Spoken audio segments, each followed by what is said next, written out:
You are now listening to the Knights Around the Table podcast.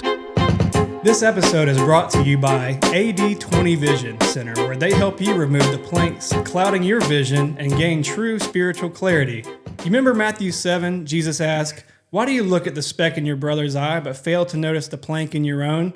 AD20 Vision Center specializes in plank removal surgery, not with scalpels, but with kind criticism and fresh perspective. Whether it's a small splinter of pride, some leftover sawdust, or a full 2x4 of judgment, their expert team will help you gain clear, compassionate vision so you can see others as God sees them. No anesthesia needed, just grace, humility, and a good look in the mirror. Book your consultation today, because sometimes the best way to love others is to start with a little spiritual eye surgery. AD20 Vision Center, not a sponsor. There we go. Good one. That is today's not a sponsor for episode 3. So I've been looking forward to this episode, man, because I think partly this is one of the main reasons why we even talked about starting these in the first place, because there's some authenticity that you can get from these podcasts that you can't necessarily get every Sunday morning, because you got time limits, you got, sermon points and things like that. So, Yeah. And plus, you only hear the pastor talk and things like that. So it's good to hear from the body of Christ sometimes. And today what we're going to be doing is we're going to be starting off with our, I guess I'm going to call it our testimony series, which is not necessarily back to back, but it's going to be, throughout the rest of our podcast seasons, be it either this season or next season. But it's going to be a chance for us to kind of get to know, or our audience to get to know us and our stories, like why we're here, what has Christ done in our lives, and how do we get to this point in our faith. So without further ado, I think we're going to start today with Mr. Jonathan over here. And I'm looking forward to hearing this too, because I haven't known Jonathan as long as Zach has. And so I'm kind of anxious to hear from the very beginnings, because, I'm kind of with our audience today. I don't know the full story. I mean, I know part of it, but I don't know the full story. So are we starting from day one, or are we starting from... As far back as you want to go. Yeah. When a man once loved a woman. Not that far. Okay. Let's go back to 1984. It's a great year. It's where February, to be exact, in 84 was prime time. It's where I was came forth. Lexington Hospital. I feel like, you seen the Goonies?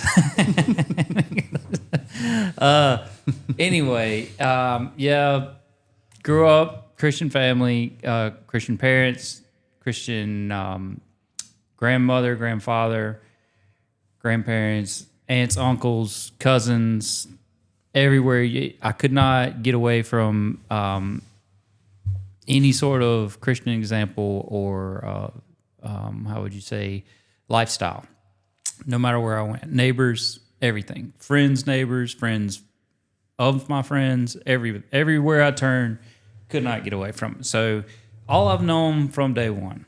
I think Zach's pretty much same boat. You understand. Like you say, Evan, I didn't know you when you were coming up, but that's how we were, and we didn't know anything else. So we go into, let's say, high school, all that. Everything's pretty much the same. You had a certain standard that was expected to be met, and when you didn't meet it, there were consequences for it.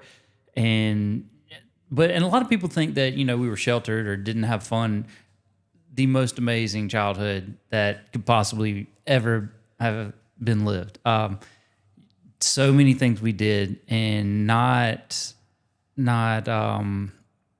cookie cutter, going to, like my kids now go to summer camp, stuff like that. We didn't go to summer camps. We went to work, and then we went to the backyard, or I call it like a free range childhood, because from about, I can't even tell you that, maybe 8, 9 years old, my parents never knew where I was at until supper time. So when we got home from school or summertime, whenever we, they would monitor us as much as we can.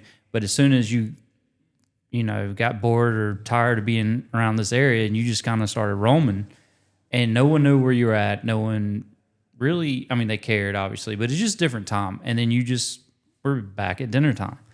And I can't tell you how far I've been away from my house at an age that would frighten me to have my kids do that. But it's just how we did. Never knew anything different. Thought the world was like that. I will say we were naive on how the world was. Again, great parents and people looking out after us to keep it that way. And then get into what we say later high school, start working. Knew what I was going to do from day one. Did not do very stellar in school because I knew what I was going to be doing. I didn't care. Again, being a kid, was dumb. Didn't understand the later in life consequences of not doing or applying yourself in school. And I wouldn't say it really made a difference in my life, but I could see how foolish I was for doing what I did. How much life would have just been if you would have done what was expected. And you know, in school, paying attention, trying, just doing what was right instead of just being either lazy or stubborn, which will come back to. The stubborn is a very good thing that I'd like to come back to on that. Saved me a lot, got me in a lot of trouble, but it also saved me a lot.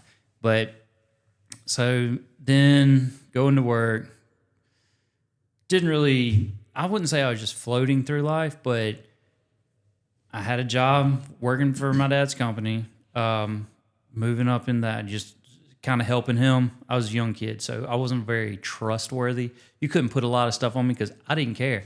I just naive, didn't care. And then growing up, keep getting further, and then also no responsibility in life, none.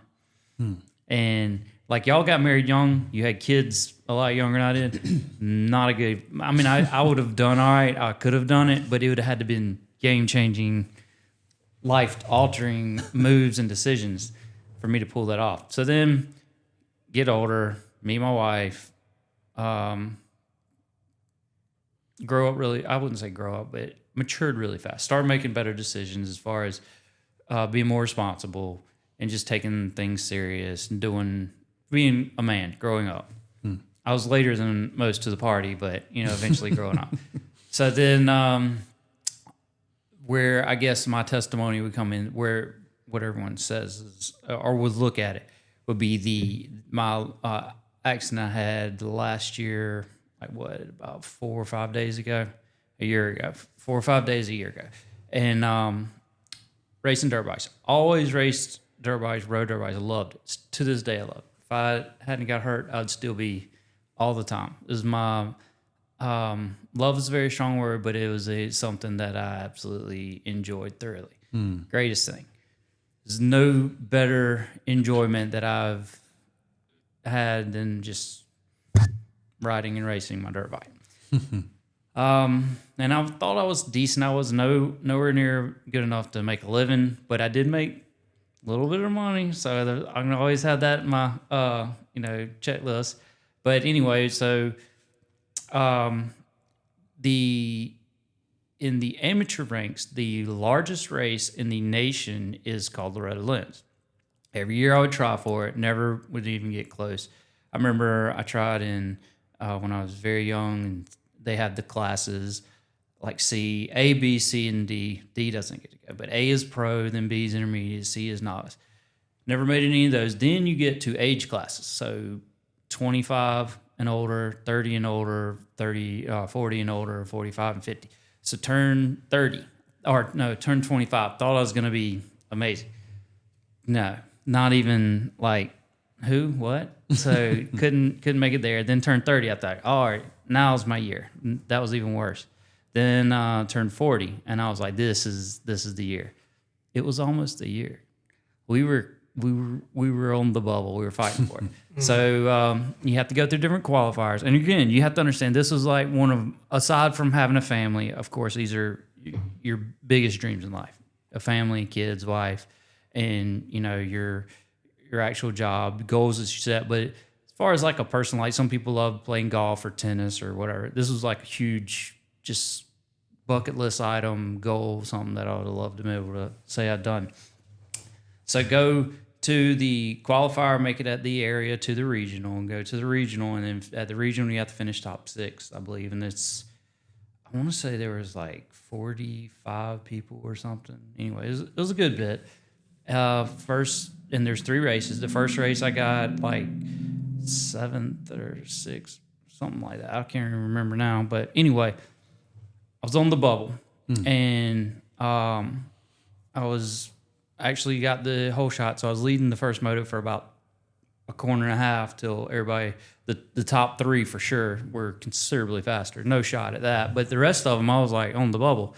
And so first moto, I was very optimistic. I was like, I can do this. I saw it. I was like, I knew it could happen. And my strong suit was I was a very good starter. So I knew I was going to start up front. It's going to be my year. So then the next race, that was on Saturday, was the first race. The next 2 races were going to take place on Sunday. And I was, I think, the 3rd race that day. And first lap, come out second. First guy, again, he's gone. Second guy passes me 3 corners in. I knew that was going to happen. And third guy passes me 4 or 5 corners in. I was thinking it would take longer than that. But anyway, I was like, yeah, I'm still here, because the other dude was right behind him. And or right behind me, and I was like, I can hold this guy off. I'd actually had a couple good races with him before, and we were pretty close, and I was like, I got this. This is my year. Kept telling myself, this is it. And about half a lap in, it wasn't anything abnormal, wasn't a big jump, wasn't anything crazy, just going in a straight, and got a little kick, swapped, and then next thing I know, I'm laying face down in the dirt, and I have goggles on. This is the craziest thing. I remember it so explicitly. The face mask of your helmet kind of sticks out a little bit. Goggles right there, and you got the little visor. So I'm stuck in the dirt really deep, and I can see the grains, like looking through the goggles, so clear. And it was almost like looking through a magnifying glass. So you could like pick out stuff that you normally can't see in sand. Because one, sand isn't pressed tight against like if you see an aquarium or a fishbowl, it looks a little different, but the pixelation almost of the grains was like very, I just remember looking at it, I was like, wow, that's pretty detailed. And then little things like that's weird you pick up on. And then I noticed I couldn't move. It was weird. I couldn't turn my neck. I couldn't feel my fingers or move those, couldn't move my arm. And then again, all this it happens really, really fast, but at the same time, everything's slow motion. So you start, it's very weird that people always say that, but it's true. It happens slow motion. You're processing it. Mm-hmm. It's happening so fast, but you're processing it. The way you're receiving this information just feels like it's taking forever. And so getting all this, understanding, I'm like, man, can't feel anything. I can't move. And then my next immediate reaction was, these people are going to run over me because I'm in the way, laying in the middle of this track. And there's 40 guys. Well, I was like, there's like 35 guys behind me. I said, I'm about to get like mowed down, and I can't move out of the way. So I was thinking, like, kind of, you can't brace yourself because obviously I couldn't move, but I was like tensing up from what I thought I was tensing up. And I remember thinking that. Then I was thinking, now I can't breathe because I was in the dirt. It felt like I was drowning. I've never drowned. I've been underwater, and most people have, and you know how you can't breathe. I had that same, feeling. And it was, I remember it was hot. That it wasn't too hot yet because it was still like 10 in the morning, but it was summer, June, so it was still warm. I remember thinking that. The heat had caught up to me. And then just laying there, and then I was thinking, trying to breathe. And there's one of the either flagmen or I don't know who it was because I couldn't see him, but I heard somebody run over to me, and I was like, roll me over. And I'll never forget, he said, no, I'm not rolling you over. And I said, he said, you might have something wrong with your neck or spine or something like that. Not rolling. I already knew something was wrong because, I couldn't feel anything, but I said, I can't breathe. And it was a muffled thing because he couldn't hear me when I first said it, or when I first said, roll me over. He said, what? And I said, roll me over. He said, I can't. No, I'm not doing that. You might have something wrong. I said, I can't breathe. He said, what? I said, I can't breathe. He said, I'm not touching you. And I was like, man, I thought that was it. I said, well, and it's pretty long, or it wasn't a huge track, but we were far enough away from everybody that they weren't going to get there instantly. And I was like thinking, man, I'm not going to be able to hold my breath this time. So I was like, well, this is probably going to be it. This is how I'm going to go out. So I remember I was laying there, thought for a minute. And again, all this happens instantly. So I was like, man, well, I'm about to die. And I wasn't stressing on it, is the weirdest thing. I wasn't stressing or panicking, but I did say, and I said it out loud, I said, I love you, Jesus. I love you, Ro. I love you, Beth. And I remember I said their names. I didn't say their nicknames or whatever. I said, I love you, Keeler. And then that was the last thing I said. And then I just laid there. And then it was like, I don't know the timeline, because, I mean, I can't hold my breath forever, but I thought I could hold it. You know, I've always been in the 2-minute range. I was pretty pumped with my swimming abilities and stuff. So, and I wasn't an athlete, but I was pretty good shape. So I was like, you know, I didn't hold my breath very long. And, but I know I wasn't going to be that long. And then all of a sudden, you know, I remember, I don't say I gave up, like just, but I was just hanging out because there wasn't nothing else I could do. And then I just remember rolling me over, and I was like, and then my whole perspective changed. That's the biggest thing that I remember is it went from, you know, this is it to now I'm going to be living like this.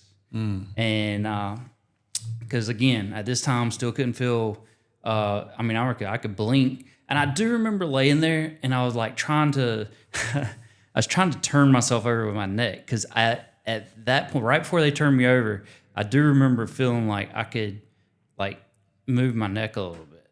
And I was like, maybe I can roll myself over or something. But anyway, did that. They put me on a board, and I don't really remember the details of how they put me on the board or anything. I remember I was just laying there. I was like, man, how are we going to get to this? How will I get anything back? How are you going to live like this? What am I going to do at work? What am I going to do with my kids? What am I going to do with my wife? What am I going to do? Just every day-to-day thing. And you don't think about how much you do until you can't do. That's another huge thing that you know, you learn in that situation. So they rolled me up, get me in the hospital or the ambulance. The ambulance that was there couldn't take me because they had to have ambulance present at all times. So they were just hanging out, waiting on the other ambulance to get there. And it's not like they did anything bad. This is all protocol. They were doing what they were supposed to do. Great people, handled me great. Can't be upset about anything there.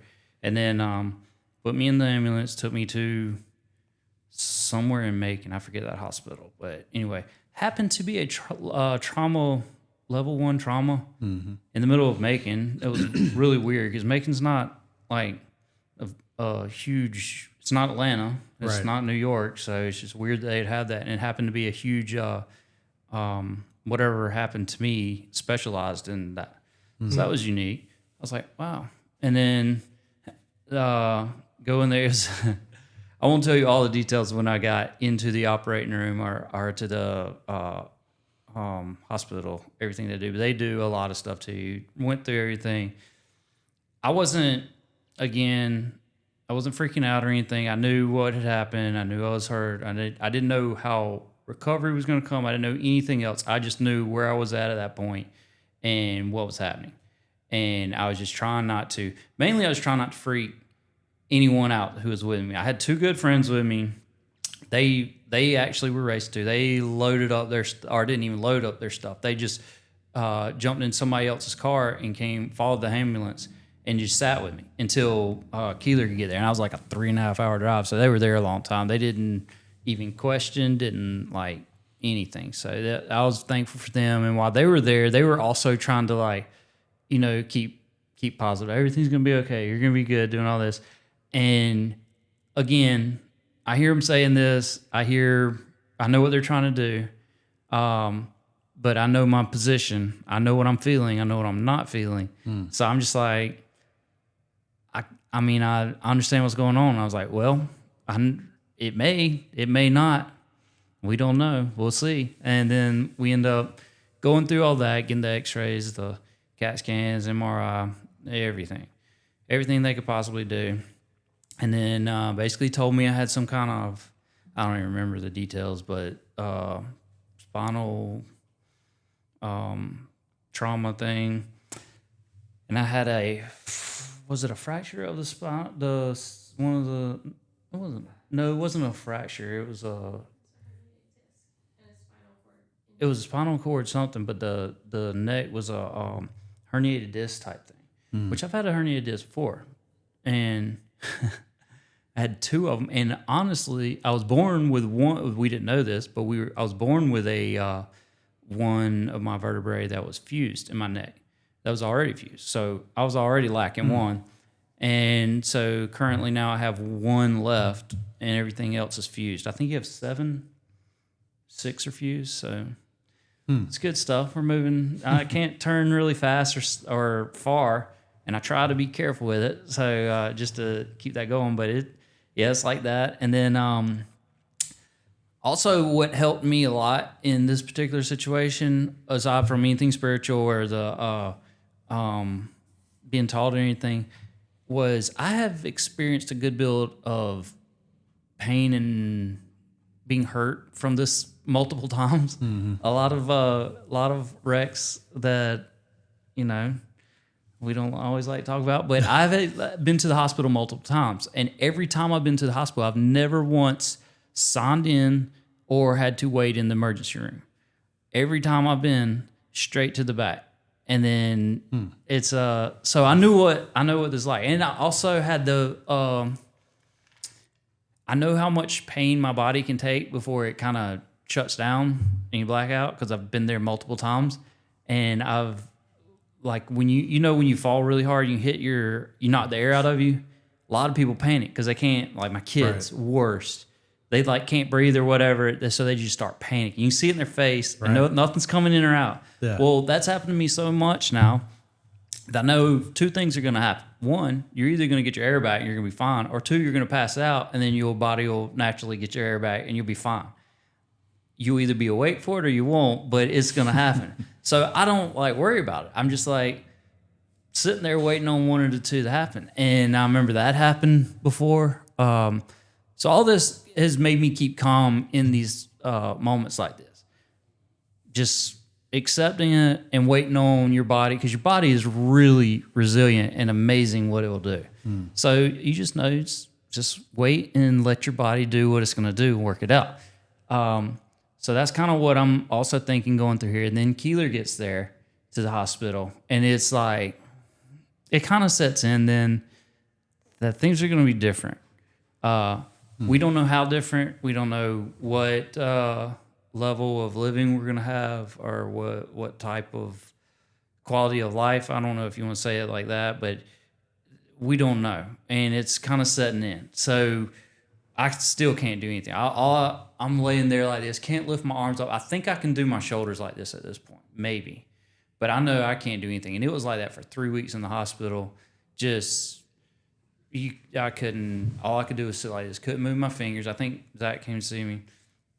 It was scary as far as, again, not knowing how are you going to function in life, taking care of your family. And then, we've got a business. My dad left him high and dry, taking care of the business. And he hadn't been really, he was always involved, but he kind of stepped away. So he wasn't really active in it, didn't know what was going on. Left my guys there who also depend on you for their livelihood. So then all this starts coming to you like, man, I really let a lot of people down. Things are going bad. And then we get to a lot of stuff started happening that you could see, like a lot of dominoes are falling that needed to fall for me to get in a certain level of help.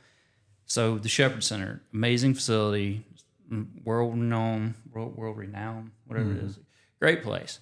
And that's what they specialize in, helping people who have, I think, brain damage and spinal damage. And either they can help you recover or they help you learn to cope and live in your situation. So I didn't know exactly what it was. I knew it was a rehab facility, but wasn't exactly sure. And I knew everybody was talking about, that's where you want to go. You want to go there. And I mean, nurses, doctors, therapists, everyone was saying this. So I was like, all right, whatever. And I mean, I was pretty just open for whatever. And I wasn't too high, I wasn't too low. I was just like, well, this is it. This is what we're doing. Whatever, our new life is going to be, let's go see. And go there. And it was exactly what they said. But this is the part that changed my whole perspective on everything. Like everybody says, you are a miracle, you did this. And I do believe that. I am a miracle. I have a great testimony. It's not like, I don't think that I was, I don't know how to say it, but I don't think that I'm not special or something didn't happen to me that was a miracle. But you go into the Shepherd Center and you see people who literally all they can do is blink. And when they sit in their little chair, the way they steer it and move their chairs with their mouth, they have a straw that goes in there. And these people, and I'm looking at them and I'm like, I shouldn't be here because how can I compare my situation to yours? And so the complaints and the woe is me, the pity party, which I didn't really have that, but that wasn't even like, once you see all this, and then when I'm there, when I'm arrived, I'm like at the upper end of where all these people are. It feels a little guilty, like all these people seeing you come walking. Like I'm in a wheelchair when I first get there, and I can roll it. I couldn't grab the wheels with my hands to grip them to roll it, so they gave me these gloves that had the little grip on them, so I could just like press against, so I could do that. But I'm like rolling along, and everybody else, they come in their like motorized wheelchairs. They have nothing from the waist down and all this stuff. And we're doing the same stuff in therapy. You have therapy there. Everybody's amazing to each other, all the patients. So, how would you say it? Positive feedback to everybody, encouraging. I didn't see anybody who was just like, super down in the dumps. And that's one great thing about these people. If you cannot be healed, they teach you how to live to the best of your ability in your position. So when I saw this, I was like, no matter what, I think I'm going to be good compared to where I can be. And also I was starting to progress day and day. Every day was amazing. So the day, I think I was there for 3 weeks, 3.5 weeks or 3 weeks, 3.5 weeks. I was supposed to be there a month. They kicked me out early. They didn't kick me out, but they graduated me early because I'd maxed out their recovery level. And one of the guys who was there with his like 4 kids, he had been in a car wreck. Again, a lot of these people who got in these little incidents got into incidences where it was not their fault. And I was doing something that I chose to do. I made a decision. So it was completely 100% me. I had nobody else to blame or like blame God or an act of God, if you will. Nothing like that. It was all me. So I'm accepting the consequences. I'm sitting there, but I'm looking at this guy, and he'd been in a car wreck, got hit by somebody, and he asked me, he said, man, you're doing pretty good. We were almost the same level at this point. We're both using those walking, they're not crutches, but something like, I forget what you call them. But anyway, and I'd just been graduated to 1, and I think he was either the day before or the day after me, he graduated 1. And he said, man, you're doing pretty good. How long have you been here? And I was like, 3 weeks. And he goes, he kind of like got quiet, like he was bummed out. So how long have you been here? He said, I've been here for 3 months. And he had another 2 months to go. He had to move into outpatient. So they have like a little hotel there that you stay in. So I'm hearing all this, and I'm no longer in my eyes. I don't want to say I'm not a miracle, because I am, but I'm not the same type. Like you see people, they go to the altar and they get healing like instantly, and they go from, he made the blind man see or the lame man walk. Right. I'm showing little bits and progress. So in my mind, I did have a big wreck, a big hit to the spinal. It took trauma, and I'm still not 100% by any means, nowhere close to it. But I'm not on that level. I had stuff that gradually is working up. I was protected. I'm blessed beyond being blessed. But on their level, it's hard to like for me to look at myself and be like, I'm with you. So that's a little bit, I don't want to say I'm that type of miracle. What I believe my miracle is, where I am, is I have my family, my wife, my kids, all these people who looked after me and took care of me in ways that nothing missed a beat. You wouldn't have even known if you were outside looking in, or like our debt collectors business, were people we had to produce products for, home. If you didn't know, you weren't there, you weren't participating in covering, you would have never known it, because no one missed anything. And then my church, it's just unreal the amount of letters and all that stuff we were getting. So that's what got me more than anything, as far as feeling like a miracle and blessed. So you look back at your life, and or you look at your kids' life. You like say, when they get old and grown, you can judge on how you were a parent to them, or a leader to them, or how you did your job.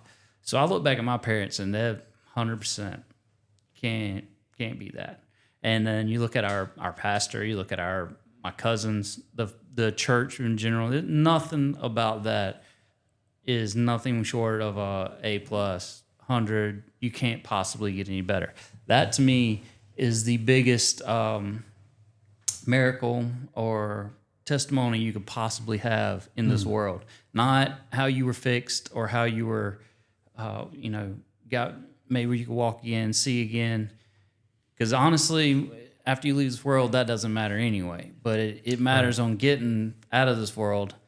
And it's just, the whole process has just made me appreciate that much more. So when you get back and you see these people, the effort they put into making you, not me personally, although they did to me personally, but the next generation, their kids, or the people who walk, the homeless people who just shows up on the door, people who need Jesus, and they are that. That's to me the biggest miracle you could possibly do. You can convince somebody and share them and let them experience it, and then them go out and do the same thing to someone else. It's hard to beat that, and you can't. To me, that's the biggest possible sense of gratification you can get. You can go home and sleep good at night. Wow.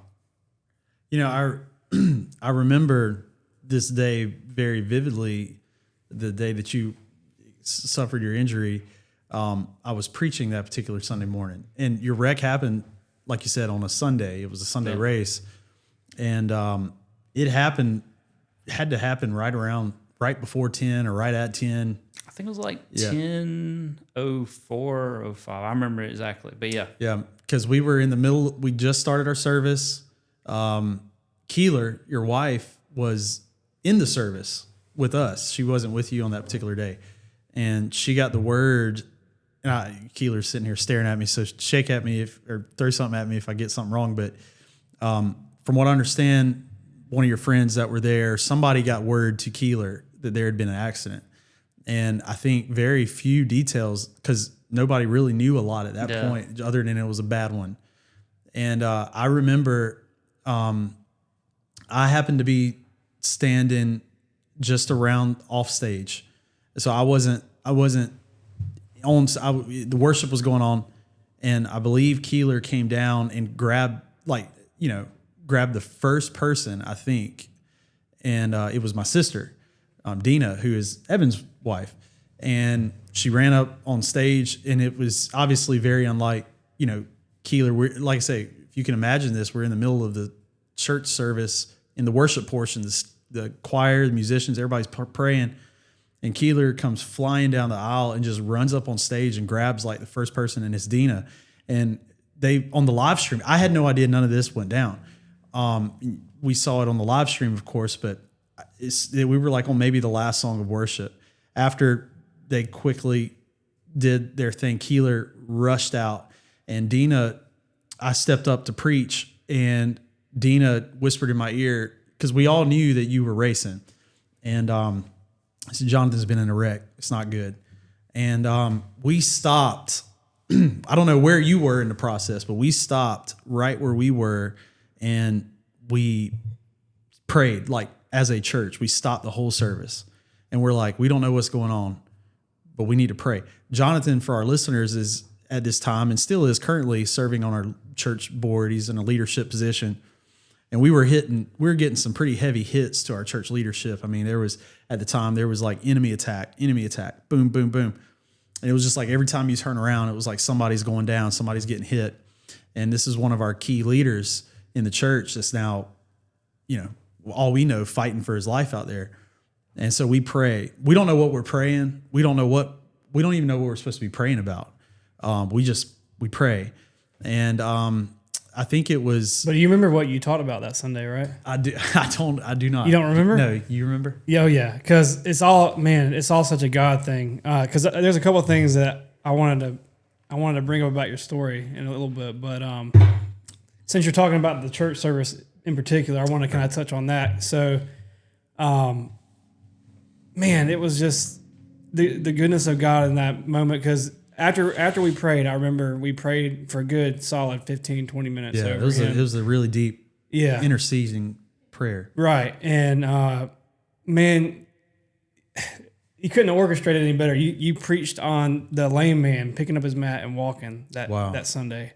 No joke. And I just felt in my heart, I'm like, whatever has happened with him, he's going to get up and walk.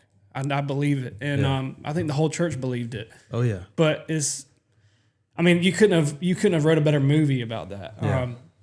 So anyway, I just wanted to say that and bring that up because I didn't know if you remember what you taught about, but isn't that crazy? I had no recollection of. I remember preaching the message. I didn't know that was in the day. How about that? Well, it's like one of those things where looking back on it, and I know, John, you were talking about how your miracle really is the blessing of. Well, you see the miracle of God and the goodness and his love and the blessing of everyone around you and just the life that we have. But I believe that there was a powerful moment that took place right there. There was something that happened. Keeler could have got the text and ran straight out the door. And, but something, talking to her after hearing her talk, she's like, I just knew I needed to go get somebody needed to be praying. So it's like, I don't know how different the situation could have been. I don't know if things could have. Obviously, you're sitting here today. I don't know if things could have been. Things obviously could have been totally different. But I see in that moment that I believe that there was a covering that rested over you, even as you're face down in the dirt or on the board going to the hospital, wherever you were in that moment. The Lord was with you, and He was already preparing you and preparing your body and already moving in your situation. And that's a testament you're here today. Yeah, I kind of wanted to touch on that too, because I found it very interesting that in the midst of, people flying by you, I don't know how fast dirt bikes go. I have no fast enough. Yeah, I have no reference. But people are flying by you, you're getting in an accident and, time is, you're not even keeping track of time. Like you're falling in the dirt, all this stuff. People are whiffing by you. But the part I found interesting is that when you were face down in the dirt, you happen to notice like the very small details of the grain of sand. It was almost like, while the whole world was zooming by, it's like the Lord slowed time down for you. And I just, whenever I thought about that, I thought about the grace of God in moments, say when people, maybe they're about to exit this world, maybe the Lord grants them, some time to really dwell on their life or whatever. Because whenever you started saying, I love you, Lord, I love you, Keeler, I love you, Beth, Roe.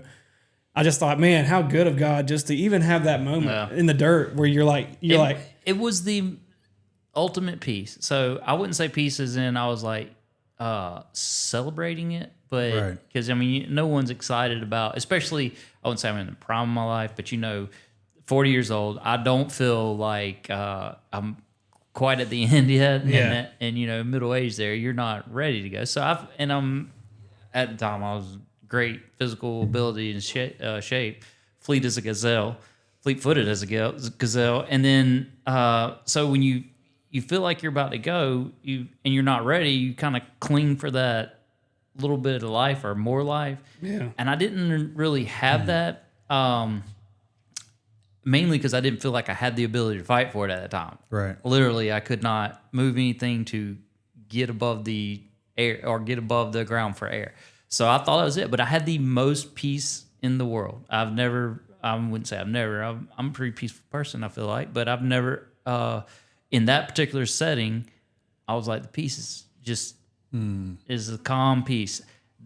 When we rolled over is when it was no longer peace. Cause then, and Keeler later told me this, she said, I can't believe you said that. You were going to leave us all and we weren't going to be, I was like, yeah, I didn't think of that, but you're right.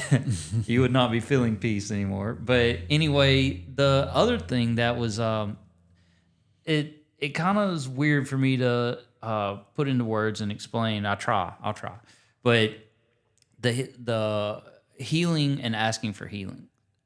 We're a church, big church that believes in a lot of healing and it's biblically based. So it's not like we're preaching something that's not out there and we're just trying to get people for feel good stuff. Right. But if you think, and the Bible's filled with examples of miracles and people being healed, but there's roughly 8 billion people in the world right now. And in the Bible, I don't know how many people were in the Bible at any given time when the miracles were happening. But if those were the documented miracles that happened, how many people did not experience a miracle? Right. And not the ones who didn't deserve it, but Christian, godly men or women that some awful catastrophic event happened to them and they didn't get that blessing and that miracle on them. And they were just dealt with it. And so who am I to demand or say, I need this? So while I was laying in the bed and laying where I never want that I recall, I know I have asked, please help me and all this, but I don't think I was like, say, just heal me outright. I always prayed for peace and I always prayed for mercy and I always prayed for joy, happiness, just to overcome it and strength to deal with it because it was a lot of pain. The pain was unreal. I've never not felt anything but pain like that ever. I didn't know that was possible. When you can't feel anything, for some reason, your nerves, they're trying to send signals, what they tell me. They're trying to send signals like to your brain about your fingers or something. And when they can't get signals there, they're still sending signals of pain to say, hey, look at me, something's not right, check this out.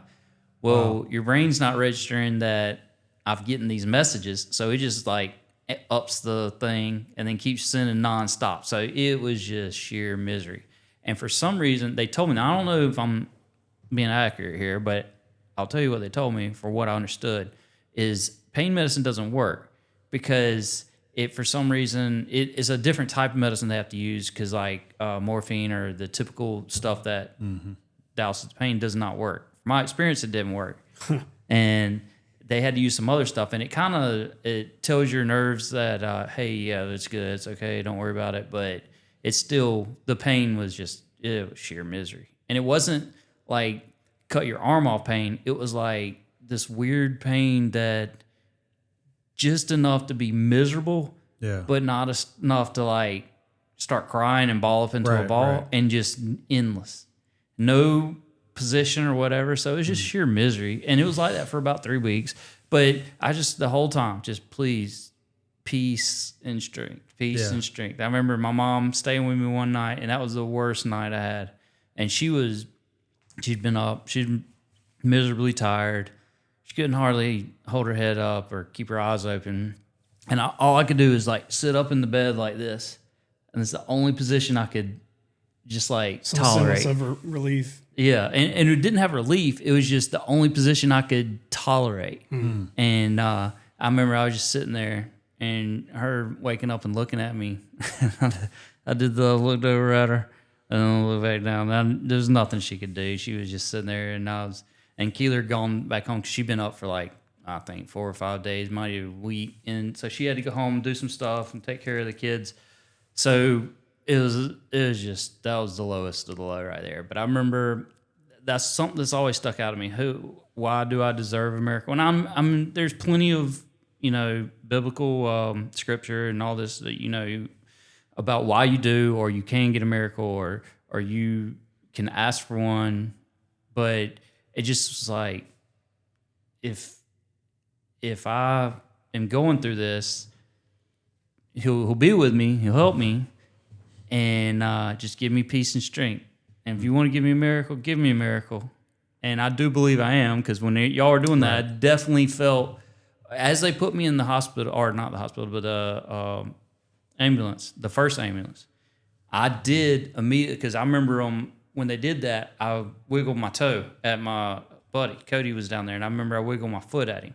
And I was, because you always do that when you get in these wrecks. You like make sure you can move everything. Right. Again, experienced this stuff before, never to this level, but I remember wiggling my toe, and I was like, well, I can wiggle my toe.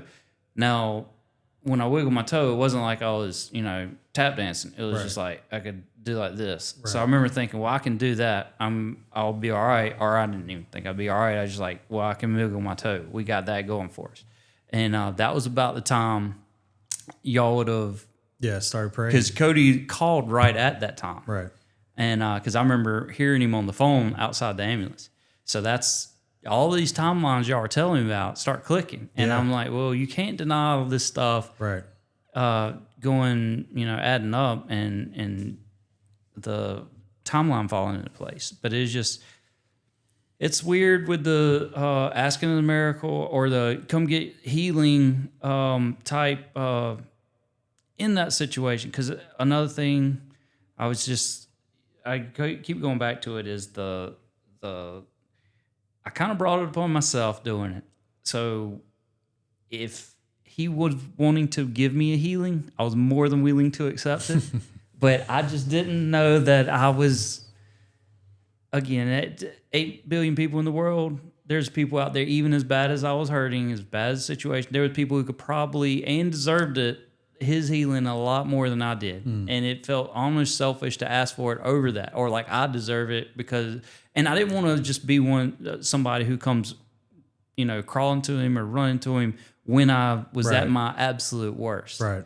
And I was like, I just kept thinking about that. That's one thing that I just never really let go of.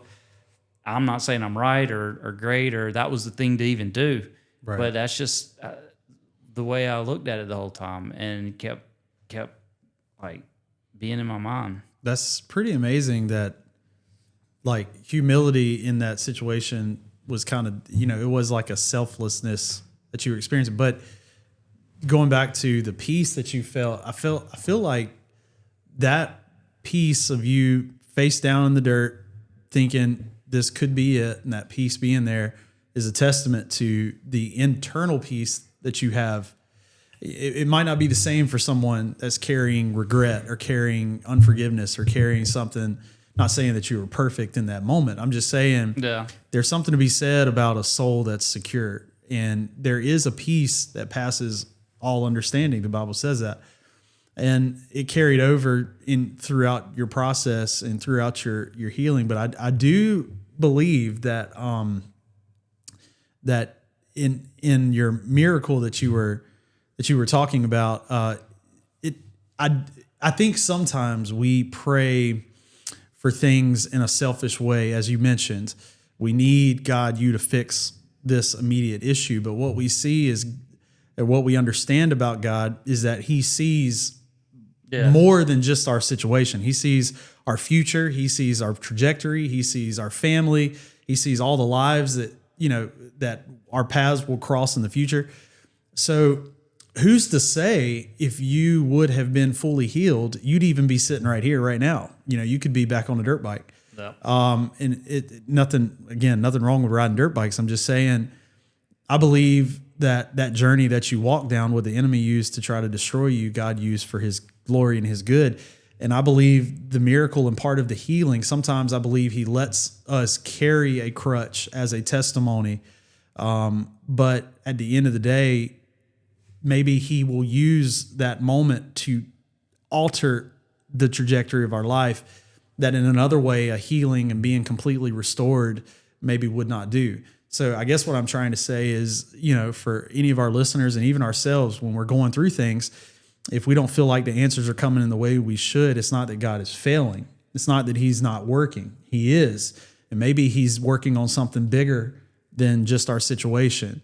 And that should always be considered, obviously, and is a testament to the goodness of God through John's, healing and his story that we still see unfolding.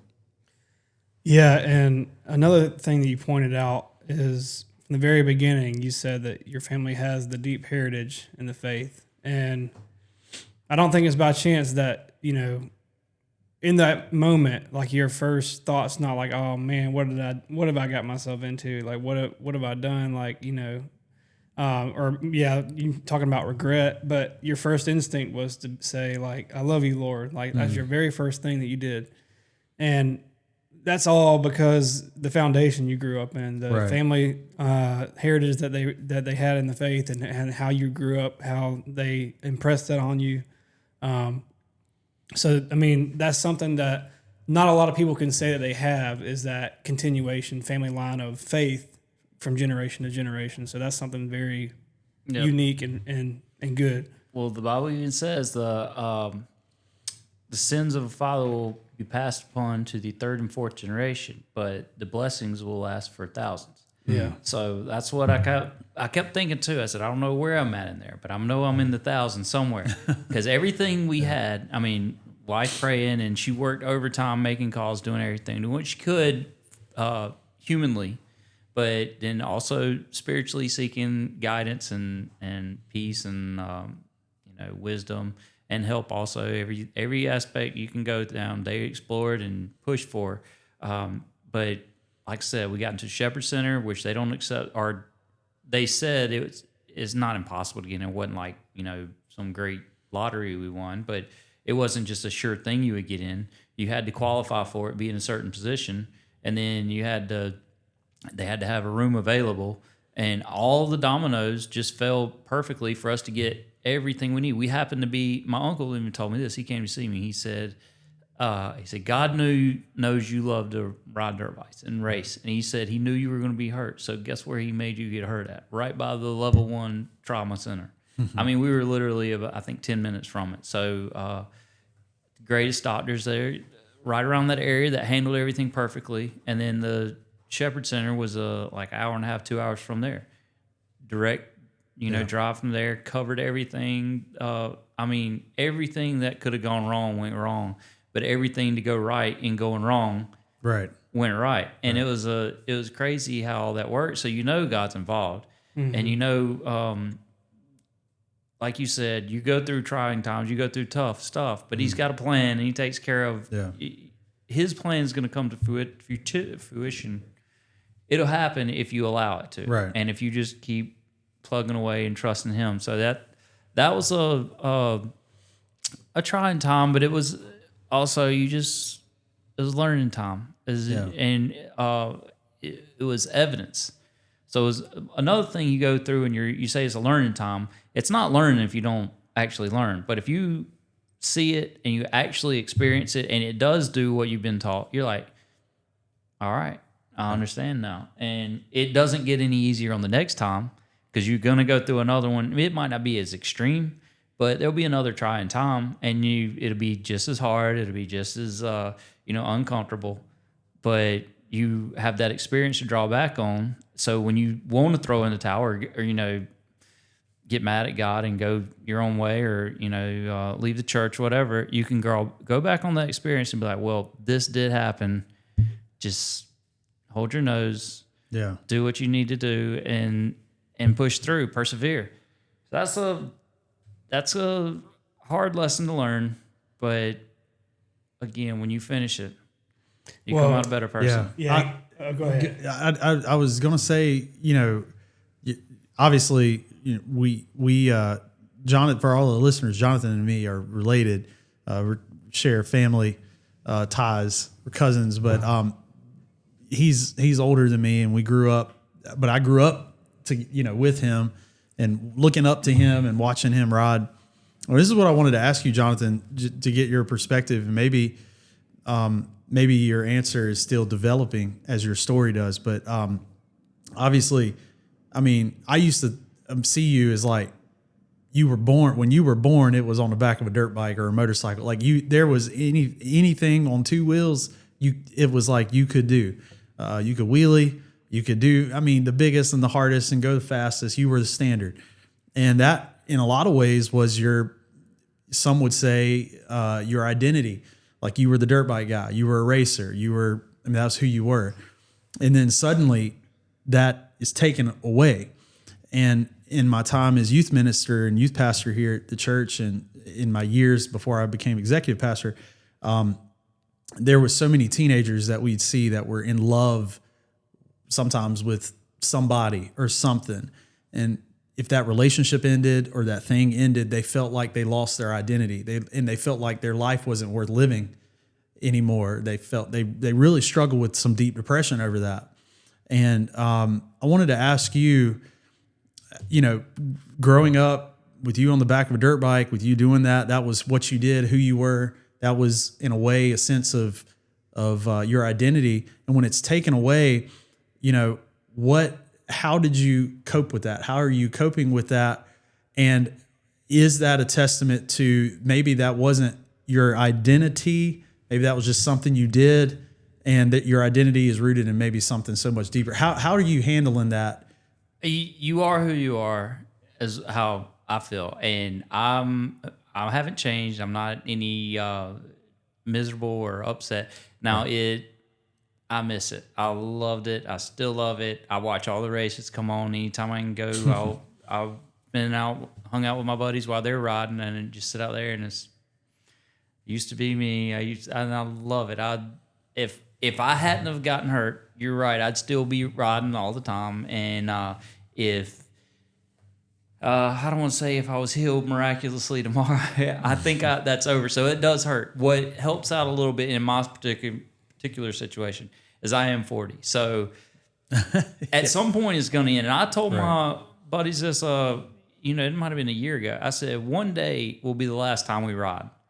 I said, now it'll probably be, in my mind at that point, I was like, it's probably when I'm in my mid 50s is what I'm thinking. When all my buddies are done, they're not able to do it. I can't find anybody else that's, I'm not going to go with a 13-year-old because it's a young man's sport. Right. And all the dads bring their kids. And then you do have those guys like me who never stop. And then, so I told them, I said, one day is going to be our last day riding, and that's going to be sad. I said, that's why I want to ride as much as I can right now, because I love it. And then, so when that hit, it happened, it's very, you miss it. You miss it a lot, but it's not your identity.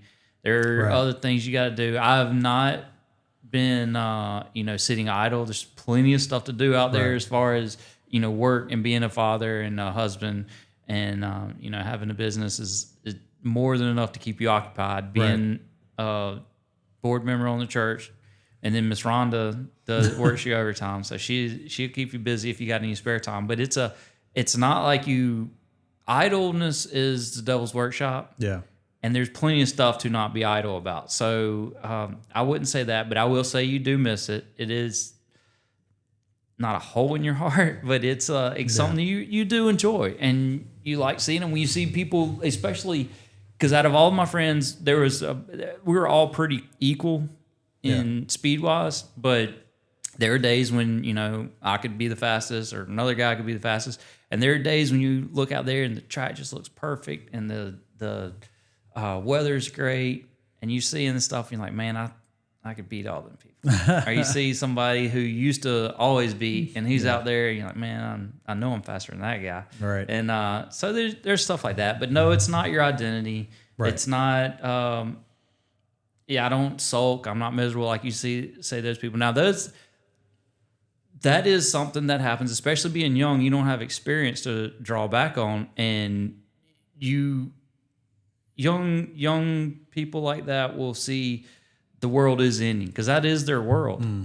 And they don't see how everything is the world. And I mean, they don't see the big picture. And that's just youth. Yeah.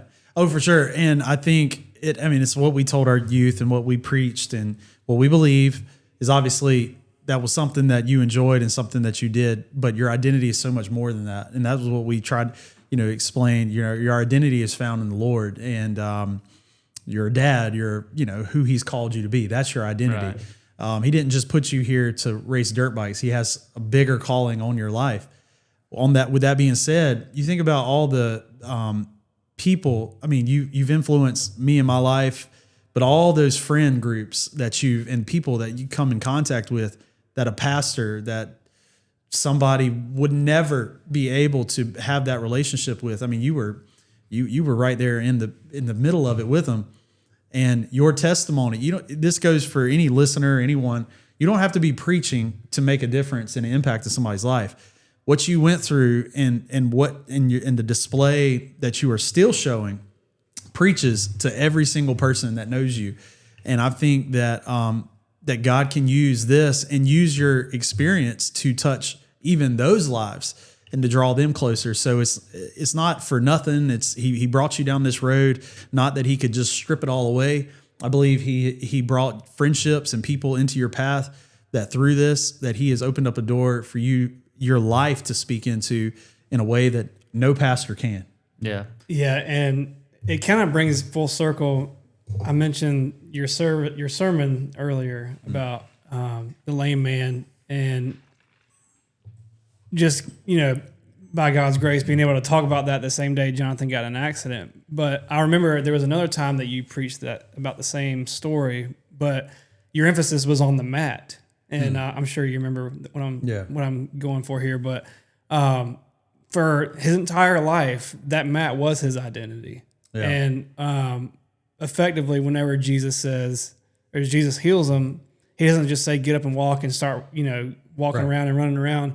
You said that he told him to take his mat with him. And the reason why is because that was his testimony. That was his identity. Right. And as he goes throughout the city, then he is basically representing where he was. Right. It's not forsaking who he was. It's what God did through who he was. Right. Yeah. You get a lot of inspiration and direction from not just Jesus, but biblical characters in the Bible. Like another one laying there in the hospital room. Shepherd Center was a lot different because there was more progression, and the therapists were far more active with you, so you were actually doing stuff. You weren't as idle. Right. In the hospital, it was that was sheer misery. But while laying there, looking back, I remember thinking of one of my favorite biblical characters is Job, and you get each person views whatever Bible person or character or like David, Saul, whoever, they view their life or get inspiration from them in a different way. Whatever they're going through or however they perceive them, inspires them in a different way. So when I was looking at Job, I was like, well, I don't know that it's ever at least been recorded that anyone has been through as much trauma, pain, physical, mental, social. I mean, lost his entire family, his wife, his entire livelihood, and then the pain that he was going through, and all his friends sitting there, basically telling him, you brought this on yourself.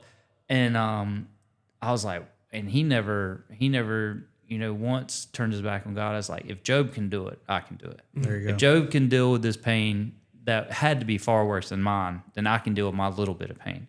And it wasn't a little bit, but a little bit compared to him. So, sure. And other people might have looked at, David or Saul. Some of them in their dark times that they came through and triumphed over. You can look at that. If they can do it, I can do it. If David can overcome his sin with Bathsheba or whatever he did in whatever event they want to look at, then I can also do that. Yeah. So that's kind of. The Bible's filled with that. That's what it's there for, and as guidance and inspiration. So, that's awesome. A wonderful tool. Yeah, for sure. I really appreciate your just your life, man.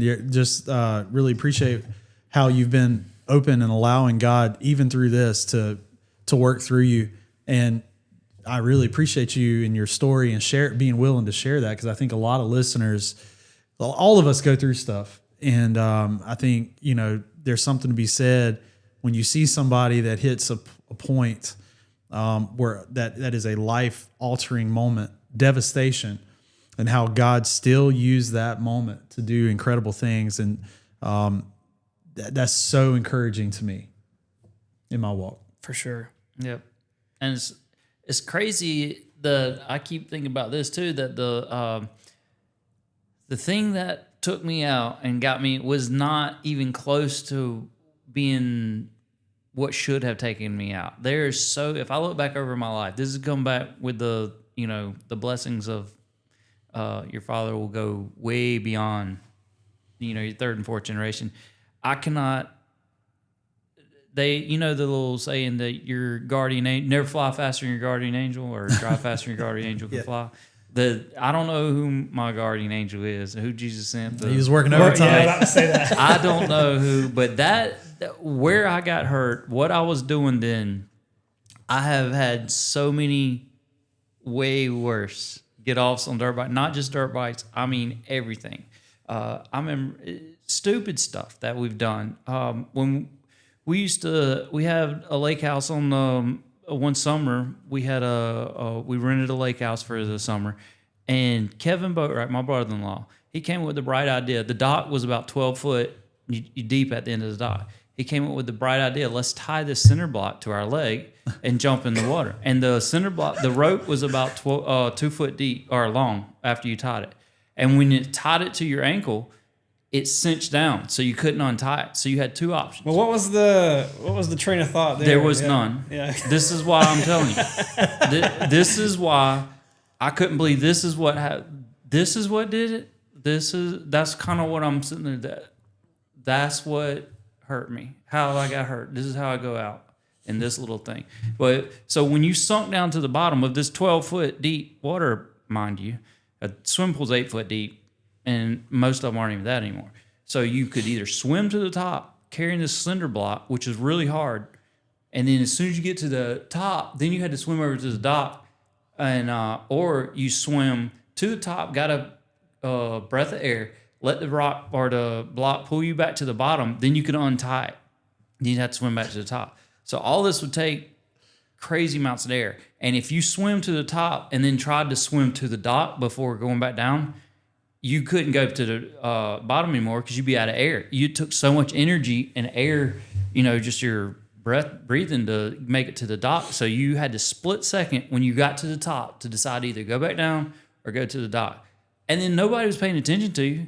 And it was Kevin's idea, and you'd watch somebody do it, and you'd be like, okay, and then everybody else would be over here playing and doing whatever. And then, so stuff like that. How did we survive? So it was just to see if you could do it type? I don't know. It was just... It's like, welcome back to what not to let your kids do. Yeah. How did we survive? How did this... And that wasn't even probably the top 5 things. We put... Do you know the little wheels on the front of your shopping carts, like at Walmart or whatever? We had, I don't know where we found them. We found 4 of those. And we put them on a sheet of plywood, cut a piece of plywood into half, which would be a 4x4 square, put them on all 4 corners, got a ski rope, and hooked it up behind my truck, and we pulled it down, up and down Church Street. We came by Pastor Lloyd's. We come behind, and the thing wouldn't go straight, though, because all the wheels would pivot. So you'd be going down the road at 35 and that thing would be spinning like this. So, and I mean, the oncoming traffic, mailboxes, I don't know how. No, in between stuff, I can't tell you the gaps we shot like this that could have been ended it. It could have ended it. Yeah. And when I look back, I have like cold sweats. How did we survive? How did that? And then I was going down a straightaway. And I wasn't even going fast, and that's what took me out. Yeah. That's what's mind-boggling. And the stories I can tell you are endless like that. Yeah. It doesn't have to make sense. No one knows when we're going to have that final breath. Yeah, that's why you can't say that I have a plan. Right. You just trust God has a plan. Right. And you just, you try not to do something, push his buttons or test him. but you just try to be flexible with it, and it's insane. What a testimony, man! What a story! What a life! And the story's not done. That's the amazing thing. It's not. Yeah, the story is still being written. Yeah, that's amazing. Yeah, the next gen. But we try to tighten up the loose program on the next generation. Try to, you want your next generation to be better than the next, and so your parents want you to do better than them. So we're trying to keep the next generation from having to learn the same. Keep that heritage going. You got 2 girls, so that might be a little do, easier. But maybe it's I hope they're not as carefree. I would say. Yeah.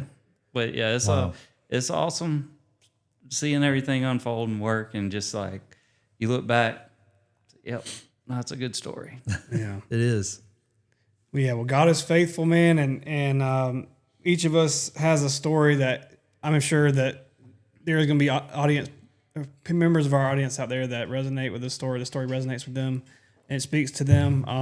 But I look forward to this little series between all 3 of us, and then even we've been talking about having guests on, giving their testimonies as well. So I look forward to that. But we thank you all for listening to us today. We hope that you got something out of this testimony today, that God was glorified. I know He was, because we spoke of His goodness. But until next time, stay sharp. We'll see you.